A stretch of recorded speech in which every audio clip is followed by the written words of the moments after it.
Andrew Leung, who joins us from Hong Kong. He is an international and independent China strategist. Good to have you on the program with us. What message is China sending by issuing these arrest warrants?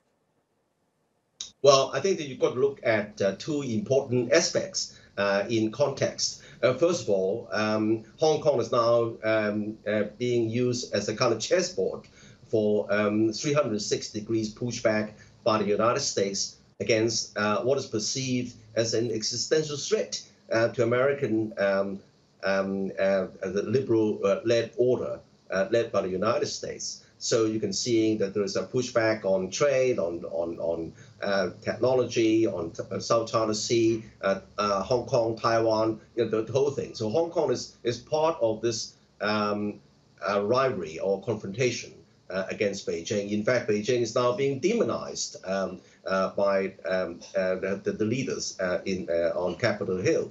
Now, the other context, of course, is one country, two systems. And for 23 years, Hong Kong has been enjoying a high degree of autonomy, suffice to earn it a very high ranking in the International Freedom Index, even much higher than the United States. But then in the past couple of years, a lot of these freedoms seem to be hijacked and then translated into violence and even bordering on terrorism. Petrol bombs are thrown against police stations, and then flags openly advocating Hong Kong's independence is displayed, together with radicals holding the Hong Kong law and order to ransom. You can see there is a lot of fire and fury grinding the whole city to a halt, and also challenging Beijing's sovereignty by ransacking the national symbol and so on and so forth. So I think Beijing is really pushed into a corner,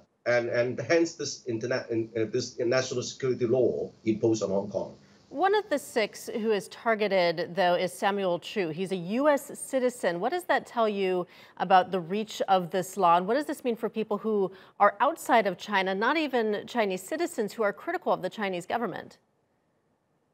Well, this law is especially tailored for this kind of eventuality. Don't forget, it's not just any old law, pick up from the shelf. It was specially designed to target this kind of elements who are trying to upset or even trying to promote the kind of separatism or independence going into the crossing the red lines in Beijing. So that's why it's not just Hong Kong. It's a question of this spreading to Xinjiang, Tibet, let alone Taiwan. So I think that Beijing is extremely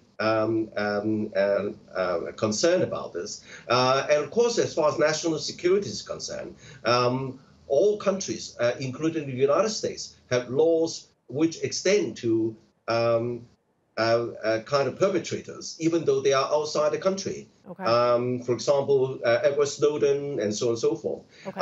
So I think that it's a question of whether or not these kind of perpetrators, they commit certain acts because there is no retrospectivity in the law. So after the law has been enacted, I think that they still seem to be carrying on activities which violate the law, hence this issue of these warrants. Okay, we're going to leave it there for now. Andrew Leung in Hong Kong, thank you.